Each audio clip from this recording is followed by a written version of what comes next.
தற்போது கிடைத்துள்ள அண்மை செய்தியாக பார்த்து வருகிறோம். ஆம்பூரைச் சேர்ந்த ஜமீல் அகமது கடந்த 2015ஆம் ஆண்டு விசாரணைக்கு அழைத்து செல்லப்பட்ட போது உயிரிழந்த சம்பவத்தில் தற்போது இளம்பெண் காணாமல் போன வழக்கில் ஜமீல் அகமது விசாரணைக்கு அழைத்து சென்றபோது உடல்நலக்குறைவால் உயிரிழந்ததாக தெரிவிக்கப்பட்டிருந்தது. காவல்துறையினர் தாக்கியதாலேயே ஜமீல் அகமது உயிரிழந்ததாக கூறி உறவினர்கள் கலவரத்தில் ஈடுபட்டனர். கலவரத்தில் பேருந்துகள், காவல்துறை வாகனங்கள் உள்ளிட்டவை சேதப்படுத்தியதாக 191 பேர் மீது வழக்கு பதிவு செய்யப்பட்டது. தற்போது இதுகுறித்தான கூடுதல் விவரங்களோடு இணைகிறார் நமது செய்தியாளர் அரவிந்தன். வணக்கம் அரவிந்தன், கூடுதல் விவரங்களை வழங்கலாம்.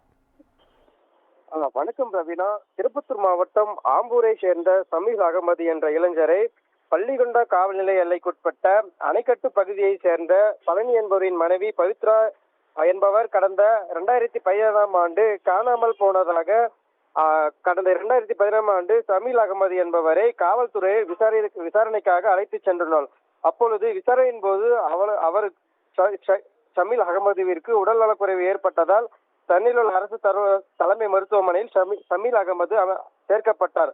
அங்கு அவர் சிகிச்சை பலனின்றி உயிரிழந்த நிலையில் அந்த இளைஞர் காவல்துறையின் விசாரணையில் இருந்த பொழுது காவல்துறையினர் தாக்கியதாலே ஜமீல் அகமது உயிரிழந்ததாக அவரது உறவினர்கள் குற்றம் சாட்டி இது குறித்து அன்று இரவே ஜமீல் அகமது உறவினர்கள் மற்றும் இஸ்லாமிய அமைப்புகள் மற்றும் பொதுமக்கள் என 3000த்திற்கும் மேற்பட்டோர் ஒன்று கூடி ஆம்பூர் நகர் பகுதியில் பேருந்துகள், காவல்துறை வாகனங்கள் மற்றும் மதுபான கடைகள், தனியார் மருத்துவமனை கடைகள் உள்ளிட்டவை சேதப்படுத்தினர்.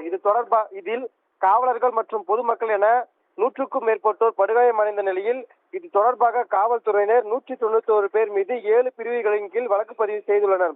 இந்த வழக்கின் தீர்ப்பானது இன்று திருப்பத்தூர் மாவட்ட முதன்மை அமர்வு நீதிமன்றத்தில் நடைபெற்று வந்த நிலையில் இது குறித்த தீர்ப்பு இன்று வெளியாக உள்ளதால் இதனால் ஆம்பூர் நகர் பகுதியில் திருப்பத்தூர் மாவட்ட எஸ்பியான சியாமலா தேவி மற்றும் வேலூர் மாவட்ட காவல் கண்காணிப்பாளர் மயில்வாகன் தலைமையிலான சுமார் 1000த்திற்கும் மேற்பட்ட போலீசார்கள் ஆம்பூர் மற்றும் வாணியம்பாடி, திருப்பத்தூர், ஜோலார்பேட்டை உள்ளிட்ட நகர் பகுதிகளில் பாதுகாப்பு பணியில் ஈடுபட்டுள்ளனர். ரவீனா,